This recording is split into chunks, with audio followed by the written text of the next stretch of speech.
So you're in the room, you're pitching a VC, and the VC asks you, do you have a model? If you don't know what the answer is, stick with me and I'm going to explain it to you. Ask Alex. Ask Alex. Because you don't know what you don't know. And if you don't know, now you know. Yeah. So what does the investor mean when they ask this? Model is short for financial model or fundraising model. Have you spent a long time making an Excel model that shows every little detail of your company and how your company will scale up? No? Well, the answer is always yes, even if it's no. Think about series 1 of Silicon Valley, where Jared needs to come up with a business plan overnight because he's asked and has a total freak out. That's sort of what I'm talking about here right now. Although there's a difference between a business plan and a financial model, but they can be related and similar. You have to have a financial model. They are not easy to make, but they are absolutely critical. I was working with a founder in Europe, and we discovered the capex required to service the customers would mean a massive outlay of cash, and that his economics simply would not work.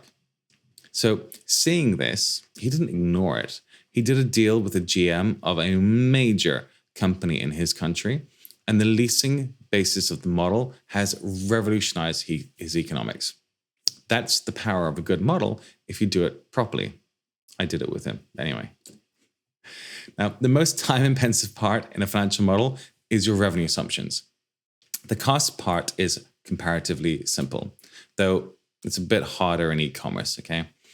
Where you will lose your mind is making the model make sense. The best way is to have robust KPI sheets where you can track margins, CAC LTV ratios, and the like. If you don't have a financial model, then I have 5 templates covering e-commerce, SaaS, enterprise SaaS, subscription commerce, and apps. You can check all the fundraising models out in the links below, where I will give you a link for them. If you want to learn why you need a financial model, I wrote a blog which will take you how to think about making a financial model and how a VC will review it. It's called Why You're Making a Financial Model for Your Fundraise is Wrong. And again, it'll be in the link below. Personally, I don't think you should share your models with investors after first meeting, unless you're really getting a round done expediently, in which case really normal rules don't apply.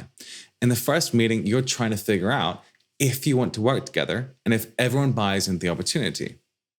So why do you want to bring in your imaginary numbers at this point? So what do you need to say to investors? Sure, we spend a lot of time planning and our fundraising needs are based from it.